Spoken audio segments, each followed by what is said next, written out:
Amém? Vamos para a nossa 23ª aula. Essa é uma das matérias mais longas do nosso curso, né? Por conta do tamanho do bloco de material que é o Antigo Testamento. São de fato 39 livros e correspondem a uma época, né, de aproximadamente 4.000 anos de história, né? Então não é fácil vencer o Antigo Testamento. Vamos orar? Senhor Deus, muito obrigado, Pai, por estarmos reunidos na Tua presença e termos o privilégio de estudar a Tua palavra. Que Tu possas continuar falando aos nossos corações, ministrando o Teu querer, em nome do Senhor Jesus.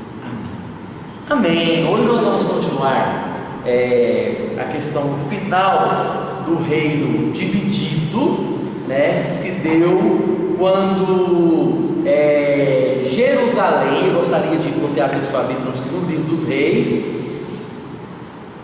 segundo livro dos Reis, o último capítulo, capítulo 25.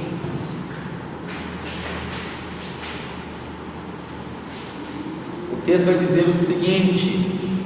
Encontraram aí? Segundo livro dos Reis, capítulo de número 25. Sucedeu que no 9º ano do reinado de Zedequias, ao 10 dias do 10º mês, Nabucodonosor, rei da Babilônia, veio contra Jerusalém, e ele e todo o seu exército, e se acamparam contra ela, e levantaram contra ela tranqueiras em redor. A cidade ficou sitiada até o 10º ano do rei Zedequias. Aos 9 dias do 4º mês, quando a cidade se via apertada da fome, porque ficou esse período todo sitiada, sem poder sair, comprar, plantar, eles foram usando só os mantimentos que eles tinham, né? Então, porque a cidade ficou apertada de fome, e essa é uma estratégia de guerra no mundo antigo, porque as cidades elas eram fortificadas, tinham as muralhas, né? E tinha as entradas e saídas normalmente para um lugar único, não são igual as cidades hoje que são totalmente abertas e com várias entradas. As cidades eram fortificadas, assim como Jericó foi conquistada pelo povo hebreu, assim como Jerusalém, que depois se tornou uma cidade fortificada. E assim ela foi sitiada, né? Ela foi toda rodeada, e essa era uma estratégia de guerra que tanto o povo de Deus usou algumas vezes, como também os inimigos usavam também, né? Então, para eles oprimir o povo, derrotar o povo, nesse caso eles foram na capital. Então, derrotou-se a capital, fica muito mais fácil derrotar o restante do império. Então, o problema, as guerras maiores são feitas contra as capitais, né? Porque são onde estão as grandes estruturas, onde estão os reis, onde está todo o poder, todo o exército está na capital. Sendo Jerusalém a capital de Judá, né? Então o rei Nabucodonosor, rei da Babilônia, ali então veio com todo o seu exército e acampou contra ela, e por enquanto não armou uma guerra, apenas deixou o povo desfalecer. Ficaram ali sem alimento, e por conta disso houve uma grande fome e não havia pão para o povo da terra.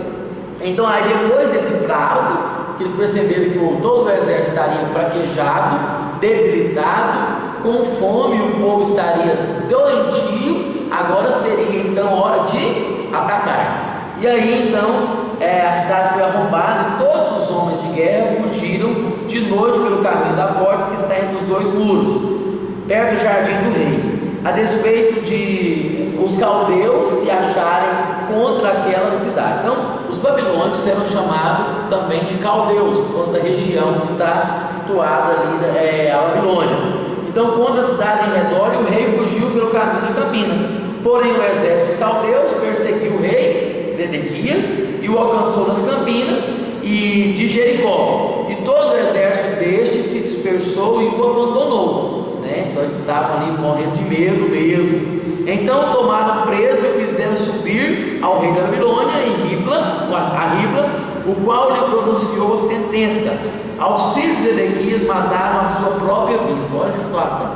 Pegaram os filhos de Zedequias e mataram todos os filhos, porque Eles poderiam de alguma forma querer usurpar novamente ou reivindicar o trono do pai, porque eles eram herdeiros, né, do trono do pai. Então mataram na própria vista do pai Zedequias, e a ele vazaram os olhos, que eram das formas também de tortura que se usava nas guerras, né? Tirar os olhos dos reis, né? Tirou os olhos, acabou, debilitou, não matava, mas mutilava. E ataram com 2 cadeias de bronze e o levaram para a Babilônia. E no 7º dia do 5º mês do ano 19º da Nabucodonosor, rei da Babilônia, Nebuzaradã, chefe da guarda e servidor do rei da Babilônia, veio a Jerusalém e queimou a casa do Senhor. Então, aquilo que eu disse na última aula, final da última aula, primeiro foram levados os nobres, levou então o rei, levou então as pessoas nobres que eu disse para vocês, Daniel, aquelas pessoas que serviam o rei, os ministros, as pessoas que tinham, e os ricos, poderíamos dizer assim. Enquanto que veio então uma outra, nós chamamos de segunda leva, né? Veio então agora um outro general e veio a Jerusalém e queimou a casa do Senhor e a casa do rei, e também todas as casas de Jerusalém, também as entregou às chamas, todos os edifícios importantes. E todo o exército dos caldeus que estava com o chefe da guarda derribou os muros em redor de Jerusalém.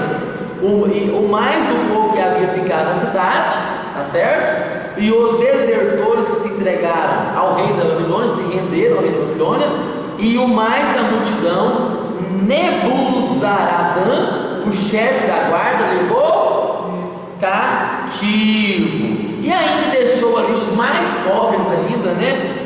Da terra, deixou o chefe da guarda ficar alguns para vinheiros e para lavradores.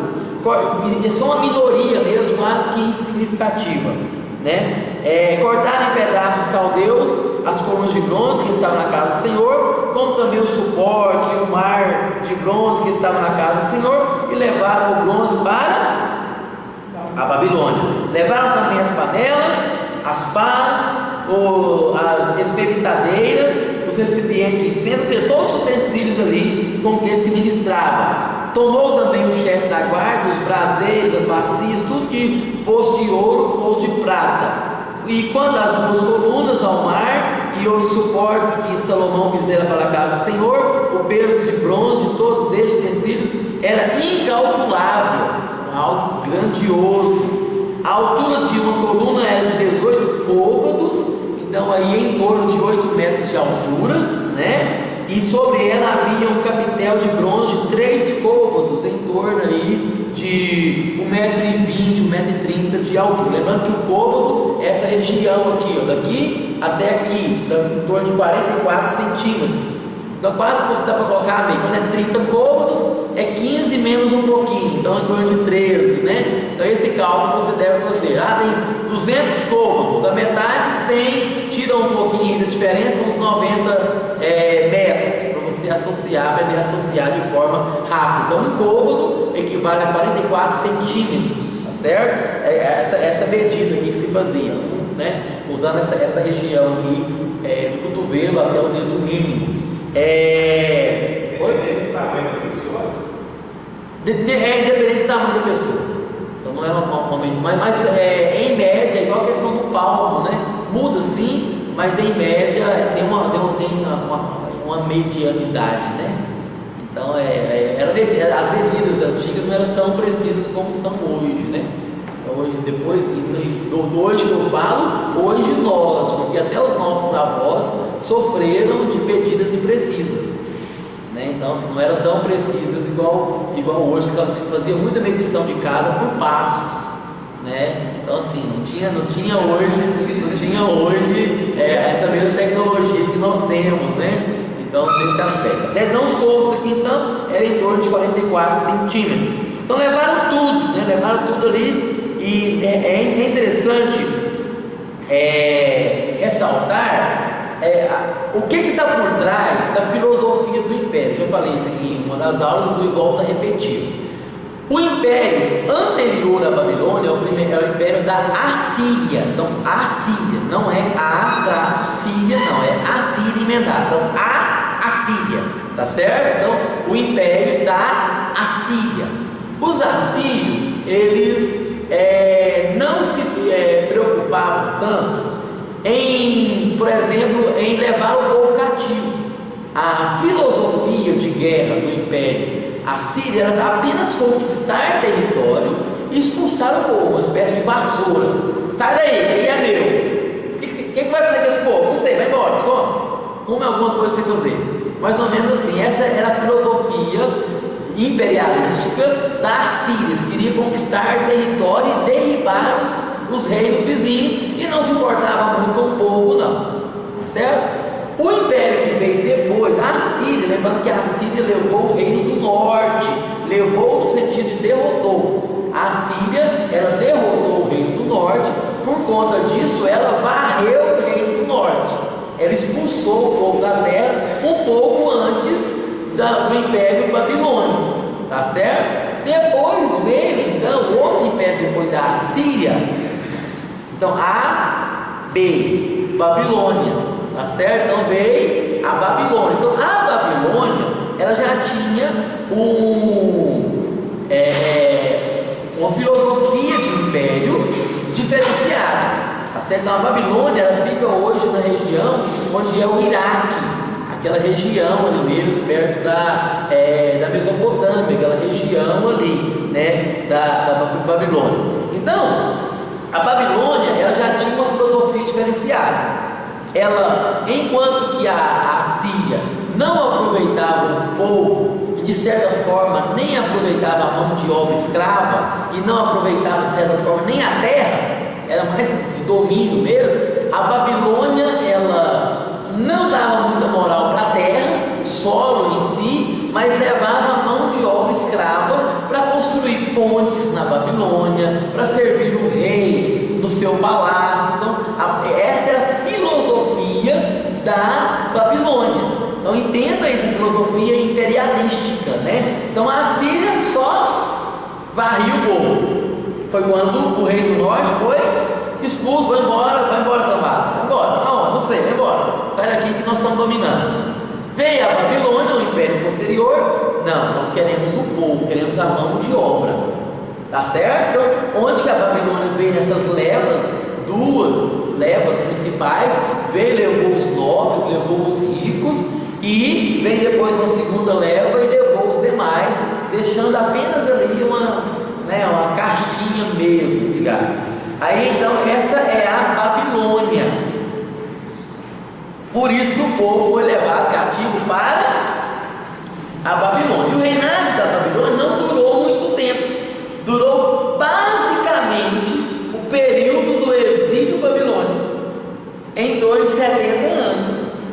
Entendeu? Então, quando você fala assim, quantos anos durou o Império Babilônico?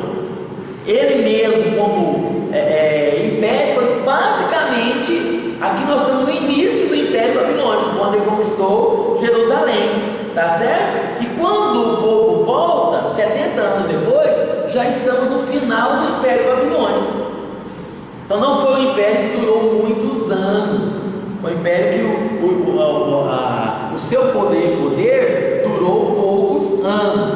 Aí nós vemos depois então, esse povo vem sendo levado durante 70 anos, tá certo? Aí depois vem um outro império. Qual que é o outro império? Os da Pérsia, da Pérsia. A Pérsia aprendeu com o erro dos dois primeiros impérios. Enquanto o primeiro império não levava, a Síria não levava em consideração a mão de obra escrava e nem o território, só queria dominar no sentido de aumentar o império, a Babilônia foi mais inteligente um pouquinho. Vamos aproveitar pelo menos o trabalho escravo, né? Já a Pérsia, a Pérsia fez escola, né? A Pérsia é o que hoje predomina no mundo todo, né? A filosofia do Império Persa. Eu não quero mão de obra escrava perto de mim, porque vai dar muito trabalho.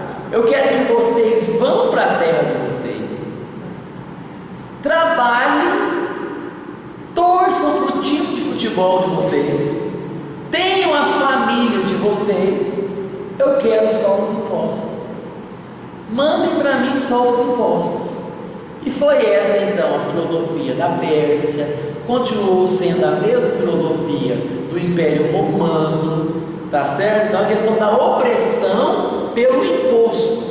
Trabalhar na sua terra, ter a sensação que você tem a sua terra, mas tem que pagar imposto. Ter a sensação que você tem o seu cabrito, mas tem que pagar imposto. É seu, mas não é, tem que pagar para o governo, né? Então a gente brinca que a Pérsia ela fez escola, né? Ela fez discípulos nos impérios mundiais posteriores e continua, infelizmente, até hoje, né? Essa ideia de dominar pelo imposto, né? E às vezes em imposto exorbitante. Então, situando os livros da Bíblia, os acontecimentos bíblicos, o Império da Síria expulsou o reino do norte, o Império Babilônico levou cativo o reino do sul, que foi Judá e Jerusalém, né? E ele levou esse povo durante 70 anos. Quando estava trocando de império, a Pérsia dominou inclusive a Babilônia. A Pérsia dominou a Babilônia inclusive, mandou então esse povo voltar. Lembra do Assuero, o rei da Pérsia, em que uma judia teve um caso amoroso com ele? Que judia que era essa? Se tornou rainha inclusive, Esther, que tem o livro de Esther. Então a Esther já está nesse retorno, nessa mudança de império da Babilônia para a Pérsia, tá entendendo? A Esther inclusive intercedeu pelo povo para que o povo pudesse voltar, né? E como já era uma filosofia do império, vamos deixar esse povo embora mesmo, deixa eles lá adorar o Deus deles, reconstruir o muro deles, reconstruir o templo deles, de boa, torçam para o Israel Futebol Clube, né? Mas mandem os impostos para cá. Essa foi a filosofia do Império Persa. Então é bom a gente situar. Essas Neemias estão nesse retorno na questão da reconstrução do muro e a reconstrução do templo, né? Então essas Neemias tiveram esse papel do pós-exílio, tá certo? Essa questão do sacerdote no 18 o senhor ainda não deu, mas Sofonias é o profeta mesmo, já dos pequenos profetas ou não? Onde? No verso 18. No verso 18. Também o capitão da guarda tomou as searas e o primeiro sacerdote é a Sofonias. Não é o profeta. Não, né? Não é o profeta. Sofonias. Não é o profeta, porque Sofonias ele profetizou na época de Josias. Então Sofonias está alguns anos antes. Então não é o profeta Sofonias, não. Tá certo? Ele profetizou um pouquinho antes.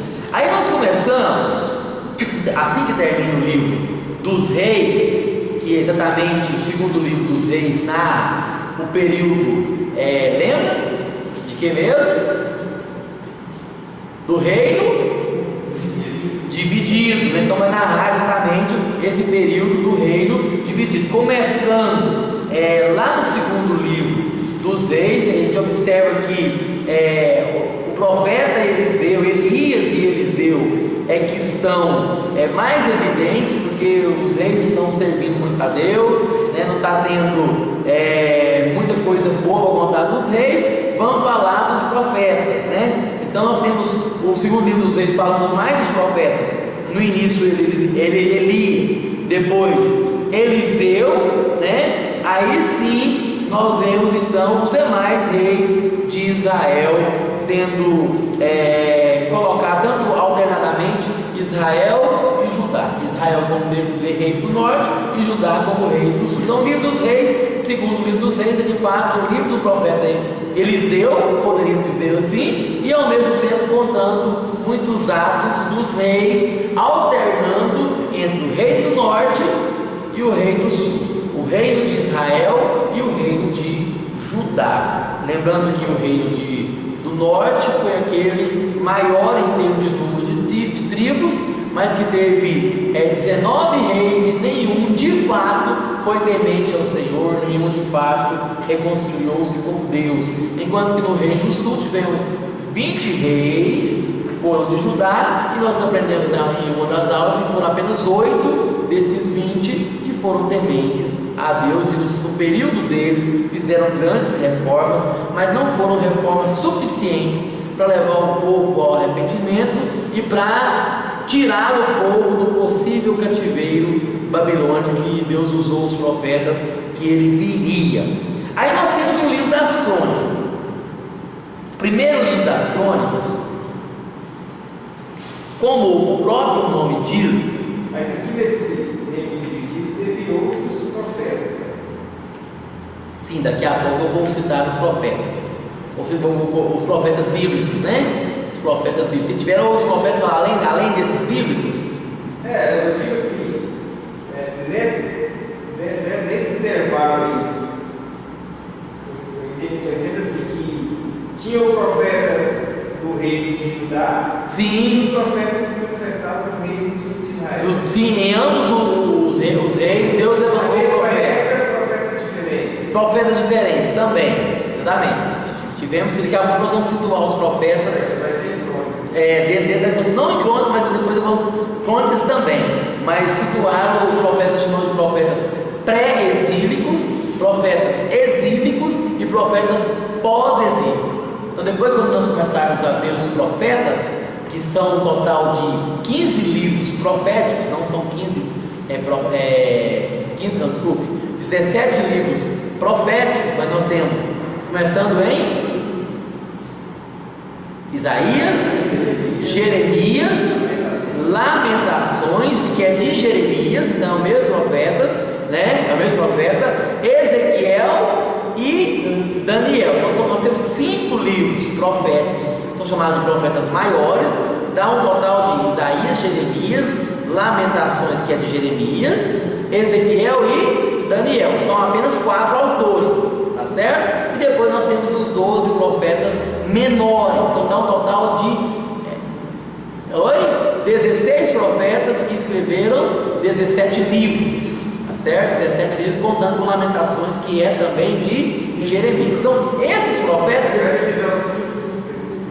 5, 12, que é a divisão que nós fizemos no Antigo Testamento. 5 profetas maiores, no sentido de 5 livros, né? Na verdade foram 4. E depois os profetas menores, Oséias, Joel, Amós, Obadias, Jonas, Miqueias, Naum, Abacuque, Sofonias, Ageu, Zacarias e Malaquias, são os 12 profetas menores. Espero que vocês decorem a ordem dos profetas.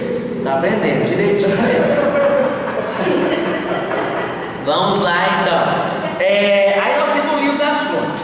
O livro das crônicas, na realidade, é aquele livro da genealogia, que é um livro voltado agora para histórias, e ele faz uma busca e um resumo da história de Israel desde Adão. Ele volta lá atrás. Então, o livro das crônicas é como se fosse um resumo da história de Israel. Então, a palavra crônica significa literalmente história. Então, é o livro das histórias. Então, ele vem lá, é aquele livro que quase ninguém gosta de ler, né? Mas tem muita coisa boa. Mas fulano gerou ciclano, gerou Beltrano. Isso se encontra muito no livro das crônicas, que ele começa lá então, desde Gênesis capítulo 1, né? Em Adão. Então vai passar pelos descendentes de Abraão, os descendentes de Jacó, e vem descendentes de Davi, descendentes de Salomão. Então ele vai sincronizando em forma, é como se fosse um cartório. O livro das crônicas é muito um cartório, livro de registro, né? Em que está contido todos os nomes. E é claro que quando se tem uma história interessante, né, o escritor abre um parênteses para falar acerca daquele indivíduo, fazer uma consideração. Então, os primeiros capítulos, né, vai falar exatamente sobre as tribos, sobre as gerações, a genealogia, quem são os descendentes de Arão, as cidades de Levi. É um cartório de registro certidão de nascimento, registro civil, né? Nas cidades. Então é um livro dos registros. Quem são os descendentes de Benjamim, de cada tribo, está tudo catalogado. Inclusive, a partir do capítulo 9, quem são os habitantes de Jerusalém depois do cativeiro, né? Então mostra aí quem são os habitantes.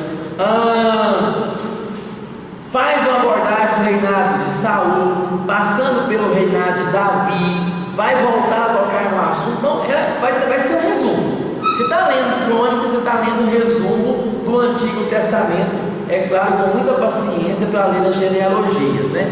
Para narrar como que era o exército de Davi, a questão de quando Davi levou a arca, vai ser recontado, aquilo que foi contado lá em 2 Samuel capítulo 6, vai ser recontado no capítulo 13, aquilo que foi contado lá em 2 Samuel capítulo 5, vai ser recontado no capítulo 14.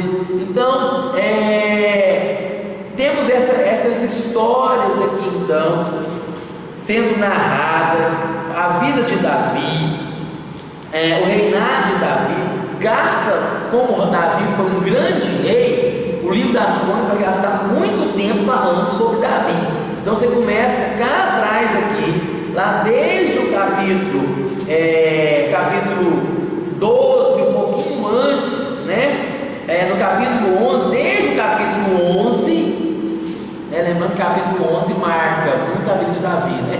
Então, desde o capítulo 11, você vai passando lá para o capítulo 20, 22, está falando sobre Davi ainda, né? Então, o capítulo 22, 23, 24, vai falar um pouco sobre as funções também dos sacerdotes, dos cantores, dos porteiros, e assim vai, né? Ainda no capítulo 28, Davi está no reinado ainda 29. Então, do capítulo 11 até o final de Crônicas, temos aí o reinado de Davi, tá certo?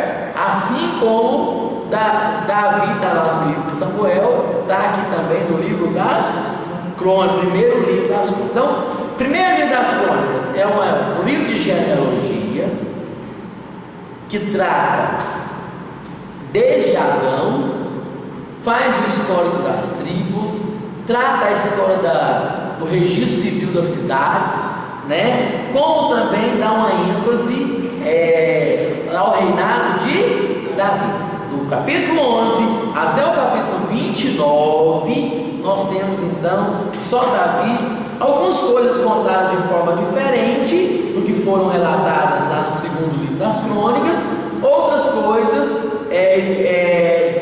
desculpa, o livro de Samuel, outras coisas trazem informações novas. Então, o livro das Crônicas é um livro que é interessante ler, é interessante estudar, tem muita coisa boa no primeiro e segundo livro das Crônicas.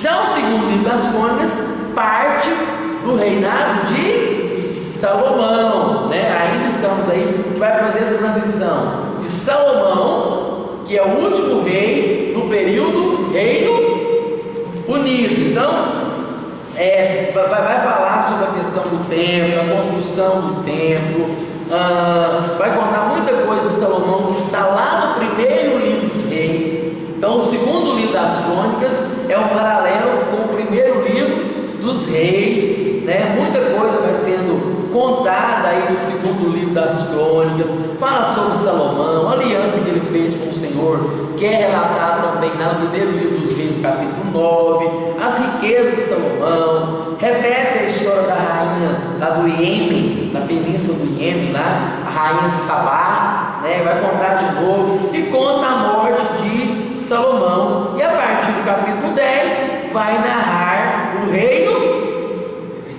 dividido entre Jeroboão e Roboão, tá certo? Então vai recontar essa história aí, como é que foi o reinado de Roboão e tal, e outros reis também rei Asa, não da mesma forma que está lá no livro dos reis, mas trazendo muita informação nova e repetindo muita informação também. Então todo o segundo livro das crônicas vai fazer essa revisão e ao mesmo tempo trazer novamente a história de muitos reis no período da transição de Salomão para o reino que nós chamamos de reino dividido.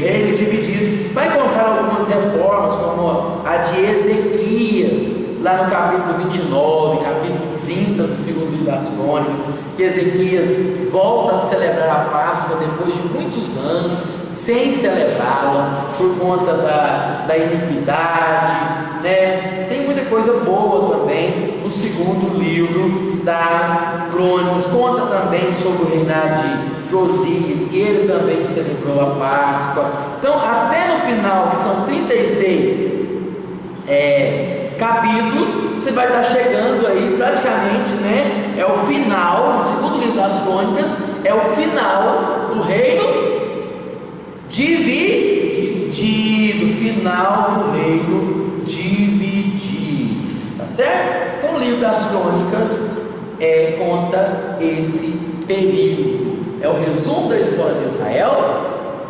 começando o primeiro livro das crônicas desde Adão, enfatizando o reinado de Davi. O segundo livro das crônicas começa por Salomão, enfatiza Salomão e depois trata alguns do período do reino que nós chamamos de reino dividido. Reino dividido. Aí nós temos o livro de Esdras. Nós temos o livro de Esdras. Livro histórico no período da Babilônia não foi escrito nenhum. O livro que foi escrito, que é um livro profético, mas que conta muita história do que aconteceu lá na Babilônia, foi o livro de Daniel, tá certo? Então aqui nós já temos o finalzinho do reino dividido. Quando a gente termina Crônicas, estamos no final do reino dividido. A gente abre em Esdras, 70 anos se passaram. Pós-exílio, então Esdras já é pós-exílio. Olha aí no livro de Esdras. Já ouvi alguém pregando, já falando que ele já estava fazendo parte do exílio, não sei o quê. Ele faz essa transição da vida, ele estava lá no exílio e está voltando. No princípio de Crônicas foi Esdras que escreveu também?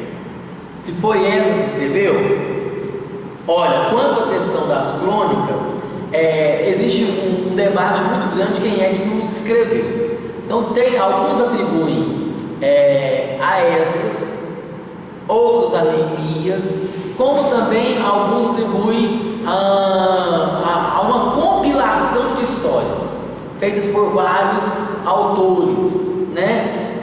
O que parece ser mais razoável essa ideia de uma compilação de histórias feita por vários autores, como se em Israel tivesse um livro das histórias de Israel, tá certo? Que viera sendo passado e reescrito, e que um grupo específico de pessoas, provavelmente depois se tornaram os escribas, entendeu? Não os escribas provavelmente ditos, mas deles que se originaram, essas pessoas que escreviam as histórias de Israel, né, que tinha muito a ver também com pessoas ligadas à tribo de Levi, aos sacerdotes, aos levitas. Então esse povo, e que alguns deles também eram escrivãos do rei, que igual a questão de genealogia, eram documentos oficiais que se tinha. E quem tinha acesso a esses documentos? O próprio rei, ou os reis, entendeu? Então eu prefiro crer que o livro das Crônicas é uma compilação de várias histórias, e é claro que todas elas foram consideradas como canônicas, como inspiradas, certo? Temos então o livro de Esdras. Então Esdras, no primeiro ano de Ciro, já não é mais a Babilônia, tá vendo? Rei da Pérsia, para que se cumprisse a palavra do Senhor por boca de quem? De Jeremias, despertou o Senhor o espírito de Ciro, rei da Pérsia, o qual fez passar pregão por todo o seu povo, como também por espírito, dizendo: assim diz Ciro, rei da Pérsia: o Senhor Deus dos céus me deu todos os reinos da terra e me encarregou de edificar uma casa em Jerusalém de Judá. Então olha que Ciro se expressa de certa forma temente a Deus. Está vendo aí? Então nesse contexto aqui, Ciro está temente a Deus. Lembrando que aquilo que eu já falei para vocês, agora voltando à questão de teologia bíblica, apesar de Deus ter se revelado especificamente a um povo, e desse povo feito um projeto, Deus nunca ficou exclusivamente com esse povo, no sentido, não, Deus só se revelou para os hebreus. Não, Deus se revelou para os gentios também. Então você achar que há salvação somente em Israel, é você pensar pequeno. Então antes de Deus se revelar, por exemplo, ou enquanto Deus estava se revelando a Abraão, Ele estava se revelando aos cananeus também. Está entendendo? Tanto é que lá em Salém, que futuramente se tornou Jerusalém, já tinha um sacerdote chamado Melquisedeque. Estou levando o contexto lá atrás. E também durante toda a história da humanidade.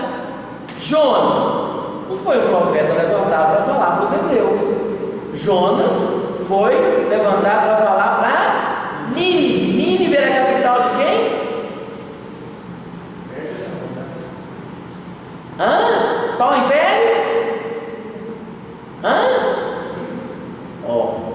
Se vocês pesquisarem aí, né? Nínive era a capital, fica para a próxima aula, tarefinha aí.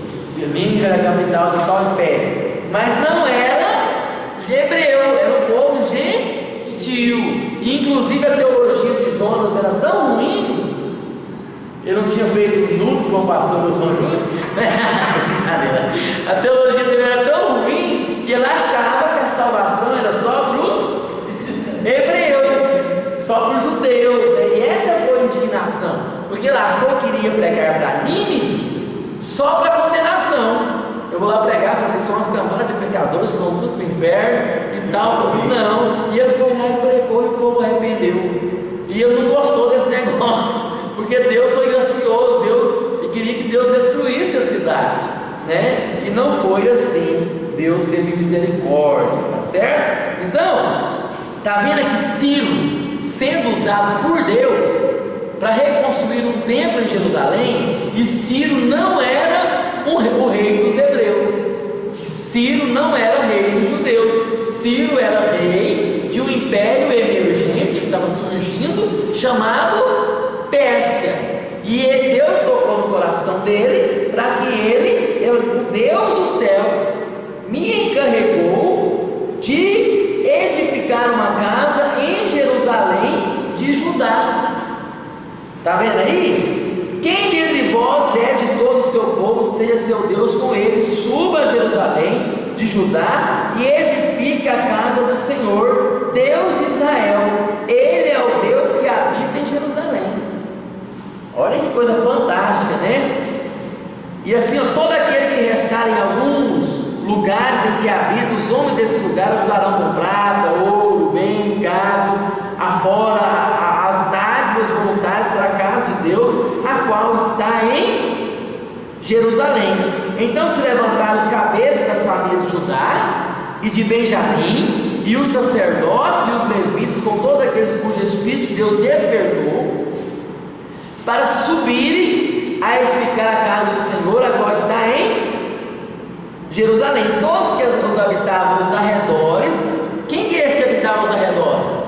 Aqueles pobretões que ficaram lá, bem, né, o restoio mesmo, que agora começaram a contribuir, né, para a reedificação do templo. Também o rei Sírio, olha aí, tirou os utensílios da casa do Senhor, as quais Nabucodonosor tinha trazido de Jerusalém, que tinha posto na casa de seus deuses. Então Nabucodonosor tinha trago tudo para Jerusalém, para Babilônia, levar para casa os seus deus, Ciro ordenou que pegasse tudo novamente e voltasse, levasse de volta para Jerusalém para reconstruir o templo. Tirou Ciro, rei da Pérsia, sob a direção do tesoureiro Mitredate. Por que ele tirou lá dentro da Babilônia? Porque já tinha exercido domínio sobre a Babilônia.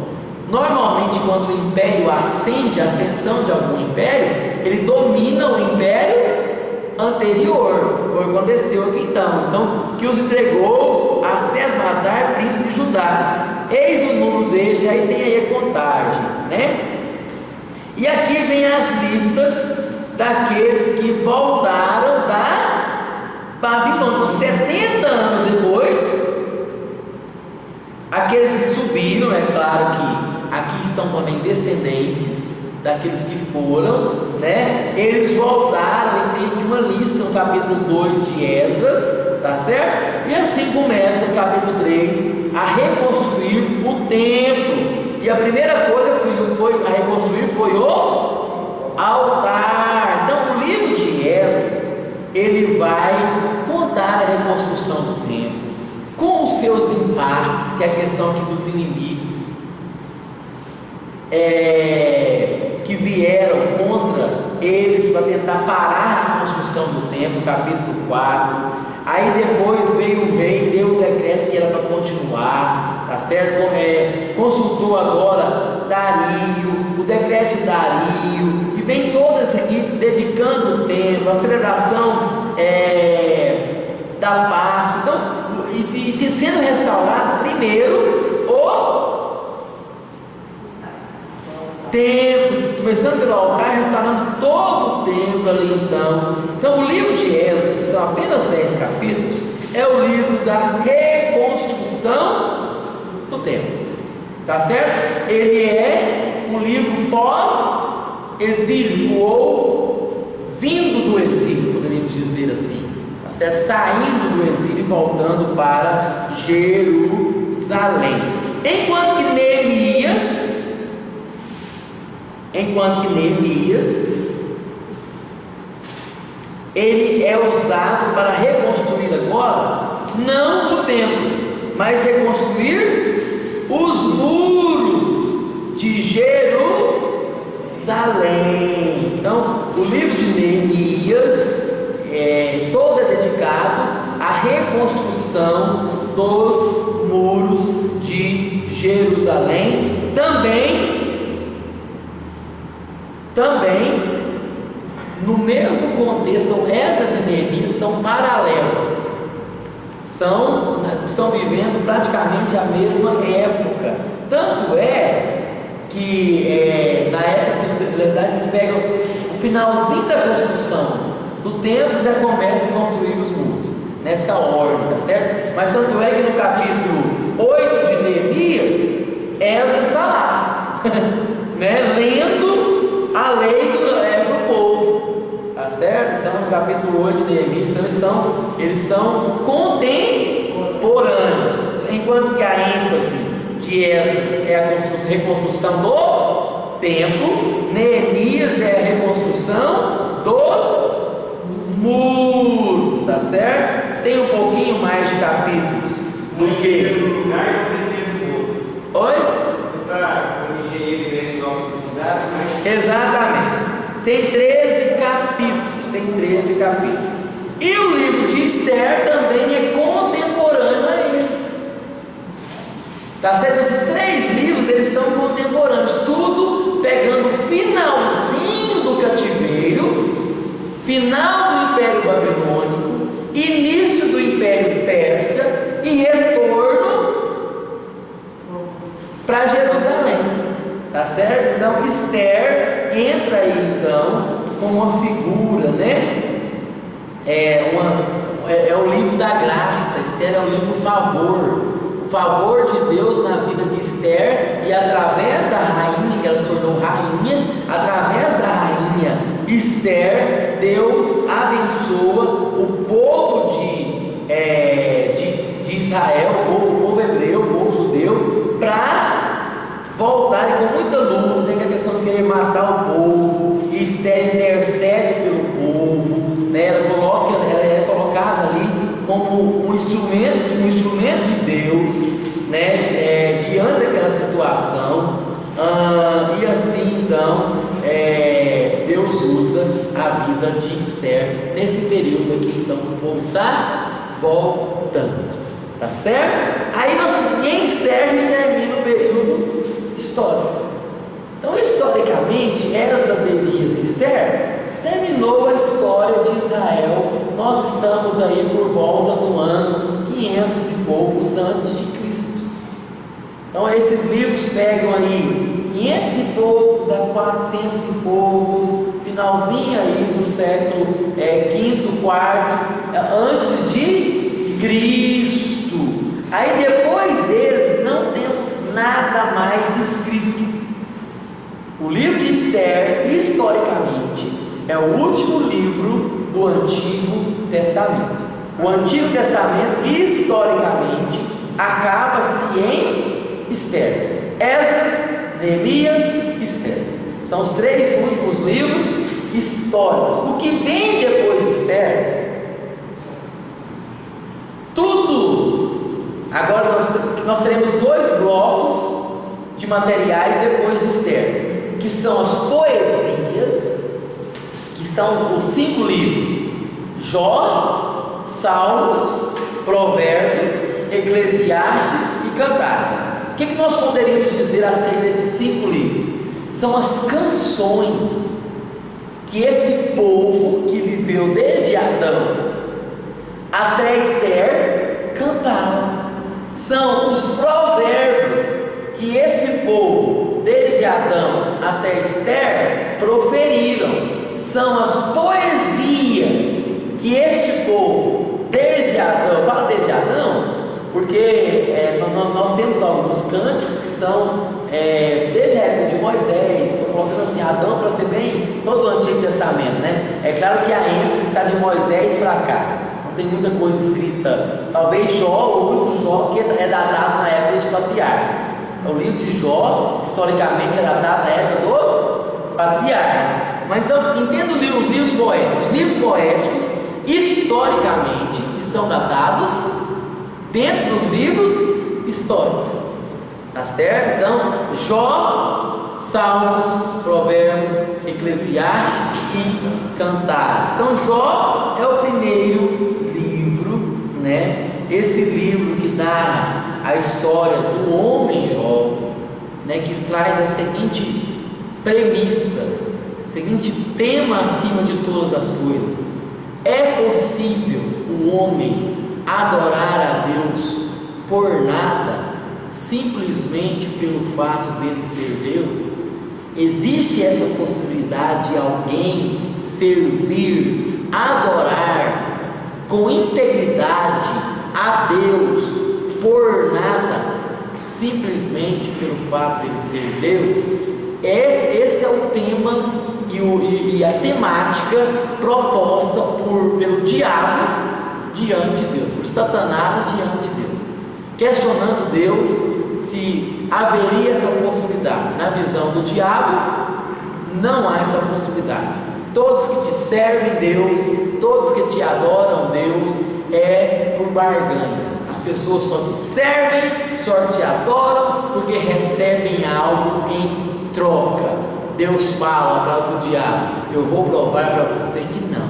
Tenho meu servo Jó, servo justo, íntegro e temente a mim, que não me adora apenas por aquilo que eu faço, mas me adora por aquilo que eu sou.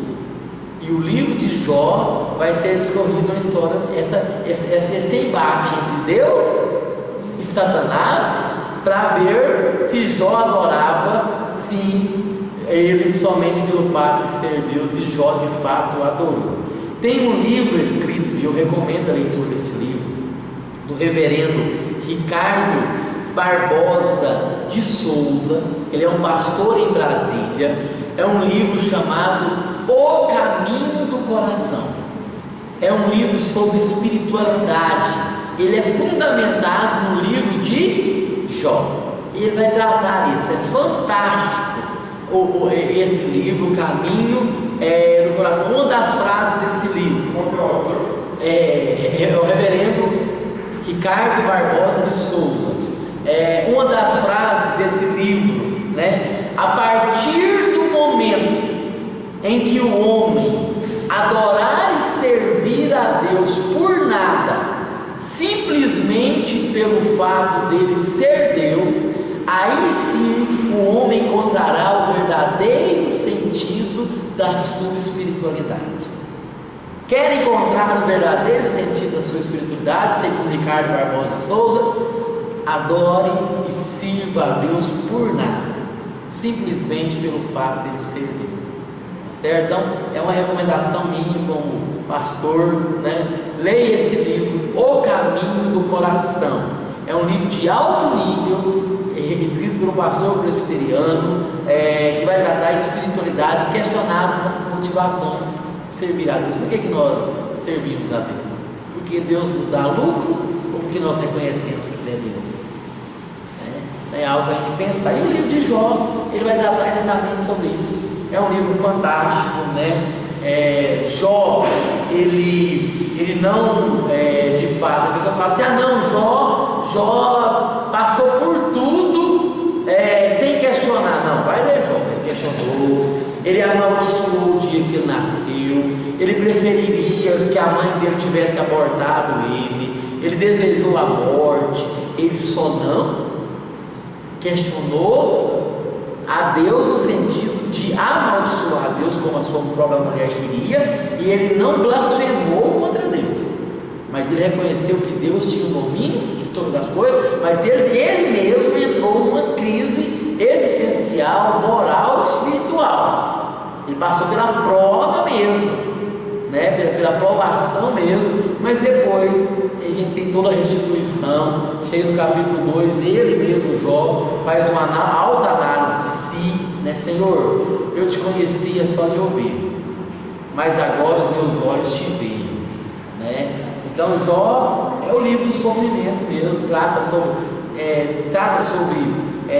motivação espiritual, trata sobre o sofrimento humano. É um bom livro para você estudar sobre perdas, sobre luto, sobre crise financeira, né? Como lidar com a crise financeira.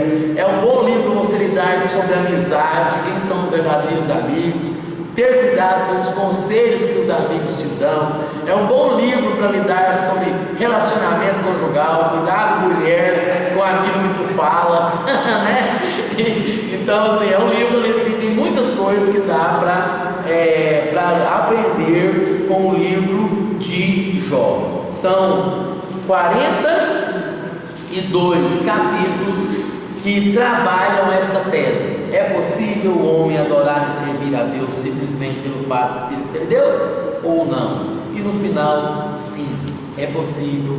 Jó o adorou, Jó serviu, Jó não abandonou o Senhor, Jó não atendeu ao conselho da sua esposa: abandona esse Deus e se suicida, abandona esse Deus e morre, né? Pelo contrário, ele permaneceu, e Deus, como bônus da aprovação, o restituiu, né? Restituiu a sua riqueza, muito mais, multiplicou a sua riqueza.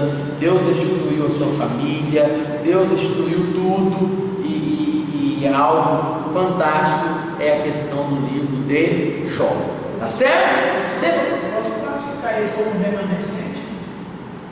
Como remanescente? Não, porque Jó ainda, teologicamente, ele está no período, talvez até pré-mosaico, né? Então, assim, Deus está se revelando, assim como Deus revelou a Abraão, está se revelando a Jó, né? E a teologia de Jó está sendo formada, e tem muitas coisas assim que Jó,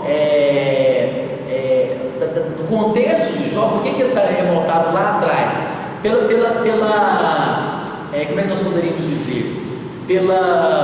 Pelo fato do contexto de Jó ser muito dentro da história da humanidade, é o que nós chamamos, fugiu a palavra agora, mas vou lembrar daqui a pouco, aquele pré-histórico. Jó é muito pré-histórico, Está entendendo? Assim, a questão de os nomes que ele usa, de Leviatã, animais grandes, assim, por isso que os grandes estudiosos colocam Jó lá na época, talvez, da patrística, né, da questão dos pais da fé, Abraão, Isaac e Jacó, ou talvez até um pouquinho antes.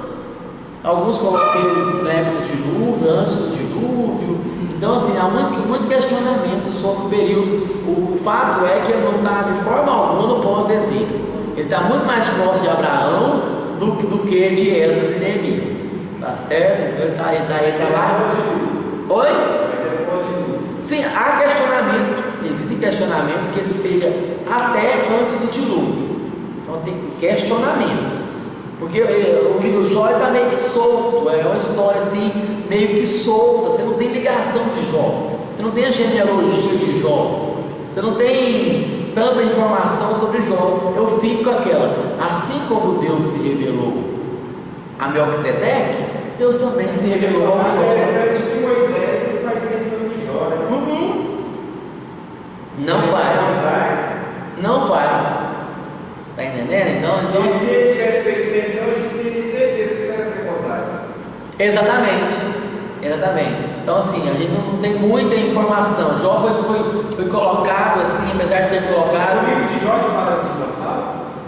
Fala de Leviatã, de algumas coisas nesse aspecto aqui, que assemelha-se aos dinossauros, aos grandes animais. Não, mas agora eu sou paleontólogo. Leviatã é Tá certo? Aí depois nós vemos então o livro dos Salmos. Apesar de Jó então ter essa questão, ele é muito mais poético, por que ele é mais poético do que histórico? Porque ele trata mais de sentimentos, conflitos da alma. Ele é um livro sobre psicologia. Você está lendo Augusto Cury, como lidar com o sofrimento, né, sobre a ansiedade. Então, assim, é o conto de uma pessoa que passou todos os processos do luto, da perca, da depressão, todos esses processos e como é que ele lidou. Por isso que Jó, ele é muito mais poético, ele é classificado inclusive como poético e não como livro histórico, tá certo? A ênfase dele está mais no que aconteceu com ele, como ele lidou e como Deus reagiu. E existe questão de batalha espiritual também, muito espiritual, que viu a questão de Satanás comparecer diante do trono de Deus. Porque cita também entre os filhos do homem e filhos de Deus, né? A questão que entra também lá em Gênesis capítulo 6 também. Exatamente. A série não tem Jó também cita a questão de filhos de homens e filhos de Deus, que é uma nomenclatura que já tem em Gênesis capítulo 6. Já é período pós-dilúvio, né? Que Noé já estava. No período diluviano, poderíamos dizer assim. Isso, entendeu? Mas tem nada com aquela questão dos homens com os anjos. Não, de forma alguma. Nós já derrubamos a teoria aí já. Se dizia teoria, não existe também fundamento bíblico. Filho de homens, nós já aprendemos aqui. São os homens que não servem a Deus. Assim como que hoje nós chamamos a pessoa de fulano é ímpio, a nomenclatura, filho dos homens. Filho de Deus, todo aquele que teme ao Senhor. Tá certo? Então quando os filhos de Deus começaram a contrair núpcias com as filhas dos homens, em Gênesis 6, é casamento de ímpio com crente. Só isso, nada mais do que isso. Não é nada de anjo, não, porque anjo não tem esse negócio de sexo, não, porque Jesus falou que não tem. Eles não se. A outra obrigada eu vi que Salomão se não, e o pior foi que eu gastei a minha toda, mas foi por ali. Aí nós entramos, então, vamos caminhar mais um pouquinho. Entramos no período não, agora temos os salmos. Os salmos são hinos, são cânticos, era o inário que os hebreus usavam, né? Nós temos então vários tipos de salmos, vários autores, tá certo? Não quero desmistificar vocês, mas nem todos os salmos que estão escritos aí, enunciados na sua Bíblia, Salmo de Davi, é de Davi, porque a expressão lê Davi no hebraico significa de Davi, para Davi e a dinastia de Davi. Então pode ser o próprio Davi escrevendo, pode ser alguém que escreveu uma canção e levou para Davi, presenteou ele com uma canção, ou pode ser alguém que está escrevendo sobre Davi, ou pode ser alguém que está escrevendo a dinastia de Davi. Então, quando fala, Davi, é claro que tem muitos salmos que parecem mesmo e que dão-nos, o próprio salmo dá-nos informações para afirmar quase que categoricamente que é de Davi. Um deles é o Salmo 23. É o Senhor é meu pastor. Pelo contexto, Davi era um pastor de ovelhas e tal, mas não afirmo 100%, não, tá? Fica o pé atrás, porque a base bíblica não é tão forte assim. Pode ter sido de Davi, para Davi, sobre Davi, a Davi e a dinastia de Davi, tá certo? Então, tem tudo isso aí. Mas Moisés escreveu salmos, Davi escreveu salmos, Asaf, os filhos de Asaf. Nós temos vários salmistas, levitas, né? E são salmos, né? A maioria, é claro, que a maioria dos salmos é atribuída ao próprio Davi, nesse contexto que eu acabei de dizer. Na minha Bíblia aqui atribui o Salmo 90 a Moisés. Moisés, Salmo 90 a Moisés, ele é atribuído a Moisés mesmo. Ensina-nos a contar os nossos dias, para que alcancemos coração sábio, né? Eles são anônimos também. Muitos são anônimos, exatamente. Então nós não temos só a dedicação ao mestre do canto, tipo assim, porque os salmos eles eram cantados no templo, eles eram cantados na época do tabernáculo ainda, né? Então eram cânticos. Por isso que eu falo para vocês, estudantes de teologia, não fale Salmo capítulo 23. É muito comum. Abra sua Bíblia nos Salmos. Já começou errando. Não diz Salmos. Abra sua Bíblia no Salmo. Você vai ler só um ou você vai ler mais de um salmo? Se for mais de um salmo, aí você fala, irmãos, abra a Bíblia de vocês nos Salmos 1 e 2. Aí nós vamos ler os dois, né? Então, 1 e 2, já deixa aberto aí preparado. Mas use, se for se referir ao livro dos Salmos, aí coloca no plural. Ninguém fala assim, irmãos, abra aí no Inários, abra aí no Hinos, não, no hino 23, no hino 15, vamos cantar o hino da harpa cristã, número 15, ó quão cego andei, né? Então, é a questão dos salmos. Então, salmo, abra sua Bíblia no livro dos Salmos, o salmo de número 23. Então, não é capítulo, é número. Salmos são enumerados. Tá certo? Eu falo isso, eu sempre falo isso para os meus alunos, porque quando eu ouço, irmãos, abram os Salmos 150. Será que vamos ler todos, começando do primeiro, irmão, até o 50? Aí vai mata para cá. Tá certo? Uma outra curiosidade que eu gostaria de destacar no livro dos Salmos é que aparece muito em muitas traduções a expressão selar. Né? Que cela que é essa? Por ser um livro de cânticos, selar era uma linguagem musical. A palavra selar é como se fosse hoje o refrão, o coro. Aquele versículo que está escrito selar é um versículo que deveria ser cantado mais intenso. Só isso. Então selar era uma parte quando o coro, assim como na igreja não tem o solo, a pessoa faz o solo, os salmistas às vezes tinha os solistas também no templo, pessoas que solavam. Quando chegava no selar, toda a igreja, toda a comunidade cantava. Então é uma linguagem musical. Então selar significa, é sinônimo de refrão, é sinônimo de coro, é sinônimo de cantar mais intensamente, com mais intensidade, tá certo? E o livro dos Salmos, eles são divididos em 5 livros, né? A maioria das Bíblias traz aí Salmo, olha aí, o livro 1, do Salmo 1 ao 41. Tá certo? Então do Salmo 1 nós temos ao 41, nós temos a primeira compilação, tá certo? Depois lá no Salmo 41 começa o livro 2 dos Salmos. Olha que coisa interessante, é assim que os hebreus encaravam o livro do Salmo. Então do capítulo 42, desculpa aí, do Salmo, estou ouvindo aqui de crônicas, né, falando de capítulo, então do Salmo de número 42 até o Salmo 72, nós temos o livro 2 do Salmo. Então livro 1 até o 41, livro 2 até o 72, é o livro 2 dos Salmos, né? Do Salmo de número 73, nós temos o livro 3, que ele vai do Salmo 73 até o 89. Então esse é o livro 3 dos Salmos.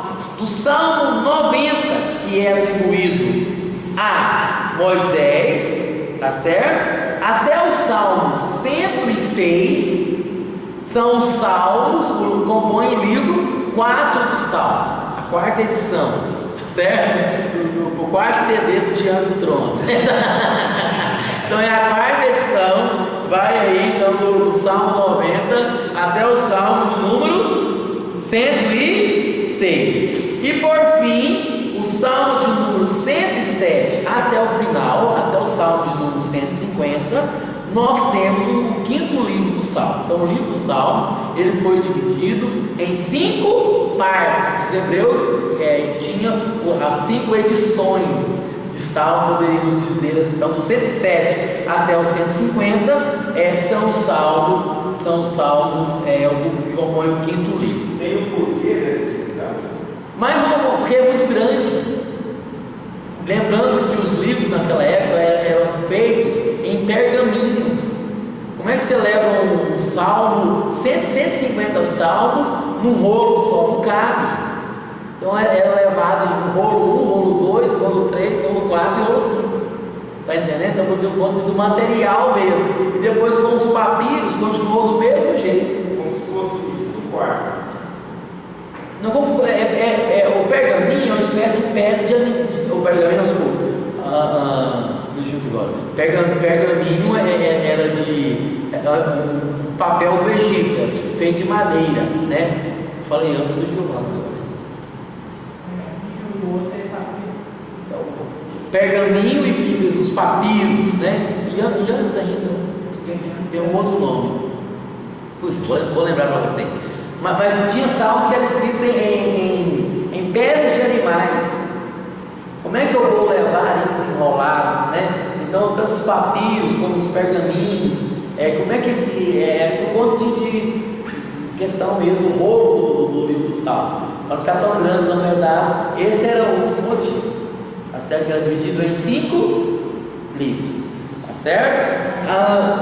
Lembrando que temos salmos imprecatórios, que é aquele salmo que o salmista pede vingança, né, da parte de Deus, que ele intercede a Deus para que Deus possa vingar-se contra o inimigo. Não era, claro, no mesmo teor do Sabor de Mel, né? Da música Sabor de Mel, mas no sentido de que Deus pudesse agir, né? Para que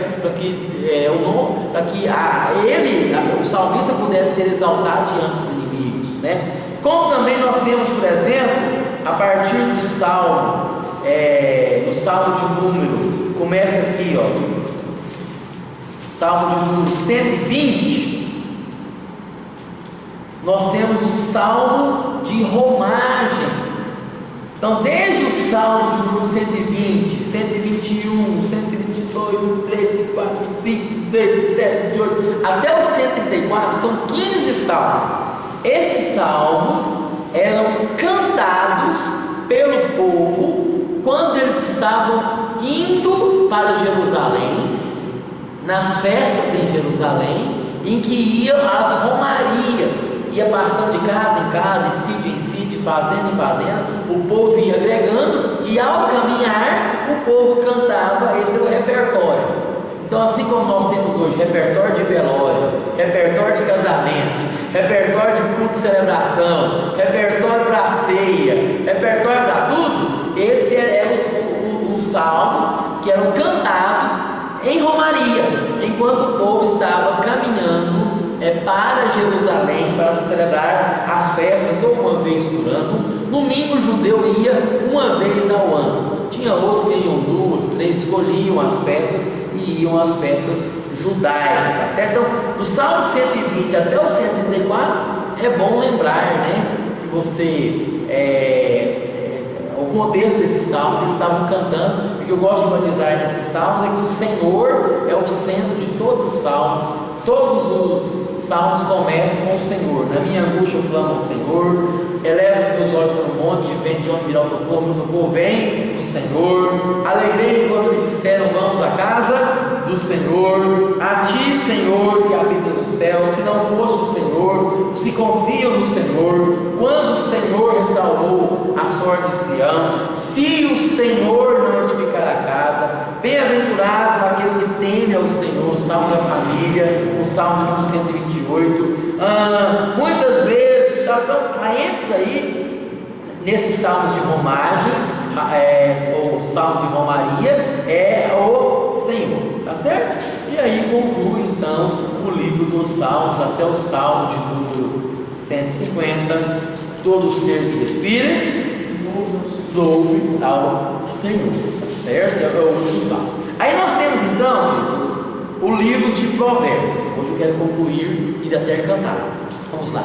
O livro de Provérbios, para passar pelos livros poéticos, né? O livro de Provérbios, ele é uma compilação de ditados, de provérbios proferidos por Salomão ou compilados por Salomão. Salomão não é o autor de todos os provérbios, ele compilou também, ele recitou alguns provérbios, né? São ditados, provérbios populares, ditados populares, só que, é claro, totalmente diferente dos nossos, né? Água mole, pedra dura, tanto bate até que fura, né? Pau que nasce torto nunca se direita, né? Direita sim, Jesus é o carpinteiro de Nazaré, né? Então, eram ditados como se fossem os nossos ditados, né? Que nós temos aqui, no nosso contexto brasileiro, cada país tem os seus. Provérbios eram ditados que se tornaram canônicos, que se tornaram consagrados como revelação do Senhor. Provérbios você tem assuntos sobre tudo. Quer aprender sobre amizade? Vai para Provérbios. Era isolado, pastor, ou era visto mesmo assim? Não, eram provérbios isolados que foram sendo compilados ao longo dos anos, ao ponto de se tornar um livro dos provérbios, o livro dos ditados, tá certo? Foi Salomão que os reuniu. É claro que muitos dos provérbios comumente aceitos que foram escritos por Salomão também, por tamanho sabedoria. Então, em provérbios você vai aprender sobre como negociar, você vai aprender a não pegar dinheiro a juros, você vai aprender a não ser fiador do seu irmão, depois de dor de cabeça, pode perder até a casa se você for fiador, não é isso? Você não perde a casa sua quase de jeito nenhum, judicialmente falando, mas se você for fiador, aí você perde, né? Essa pessoa quebrou, a casa é preservada, mas se tivesse sido colocado como fiança, né, como fiança, mas então em Provérbios você aprende isso. Não é bem de família? Se for como fiador, não é bem de família mais não? Não, aí você perde, como fiador você perde. Tem os requisitos, aí é uma das formas de perder. Cuidado para ser fiador. Se ler Provérbios, você vai ser fiador de ninguém. Pode ajudar, ajuda nas suas condições.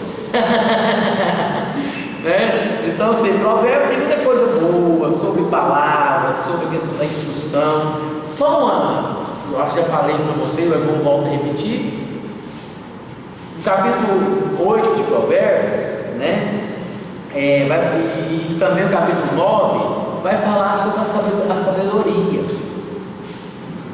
E só um recurso hermenêutico aqui: a sabedoria em Provérbios, ela é uma pessoa, e essa pessoa chama-se Jesus.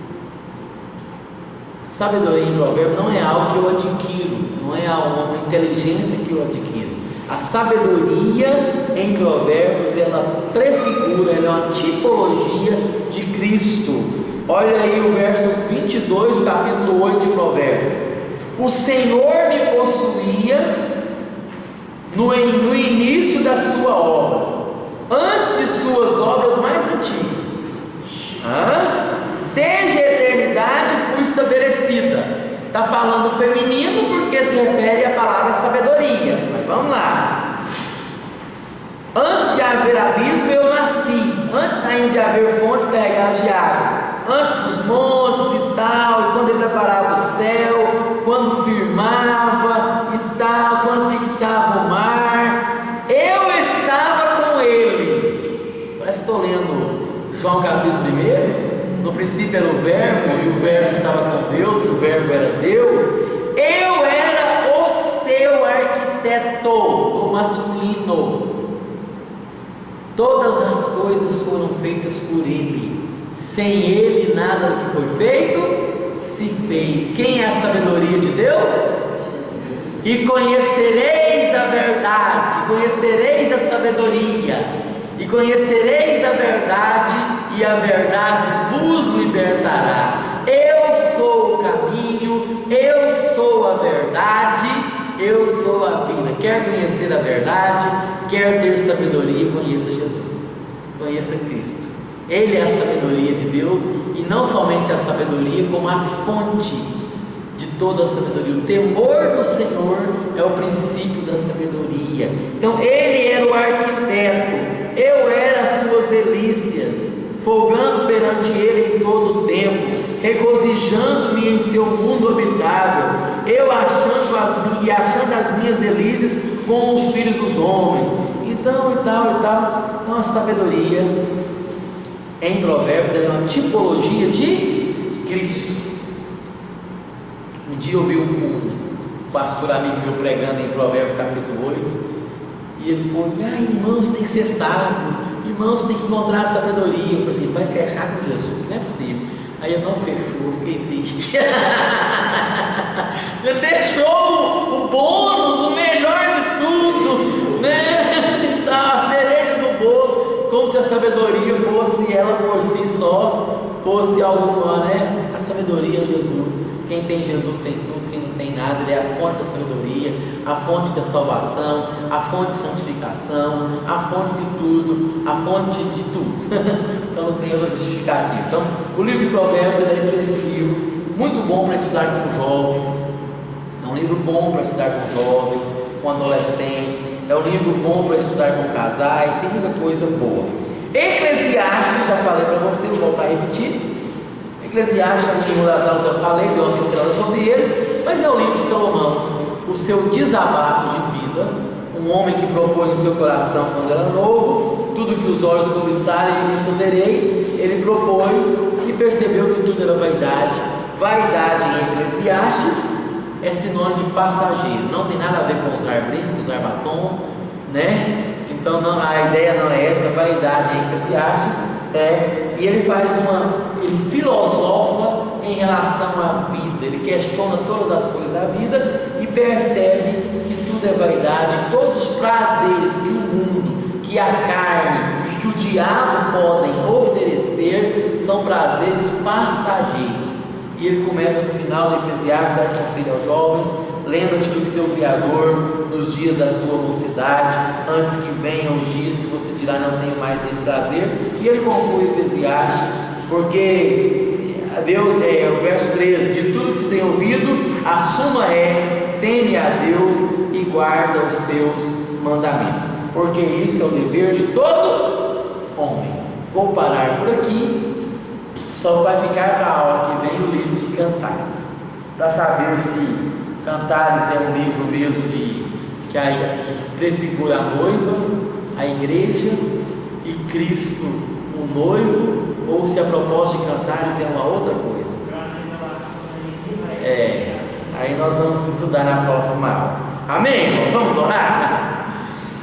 Senhor Deus, muito obrigado, Pai, por essa noite na Tua presença, por termos aprendido mais a Tua Palavra, que Tu possa continuar nos instruindo, que ao ler a Tua Palavra possamos nos situar no tempo e no espaço e entender o contexto de cada livro da Bíblia, Pai. Que possamos aprender cada vez mais e mais a Tua palavra. Que o Teu Santo Espírito nos instrua, nos ensine, em nome do Senhor Jesus. Amém. Glória a Deus.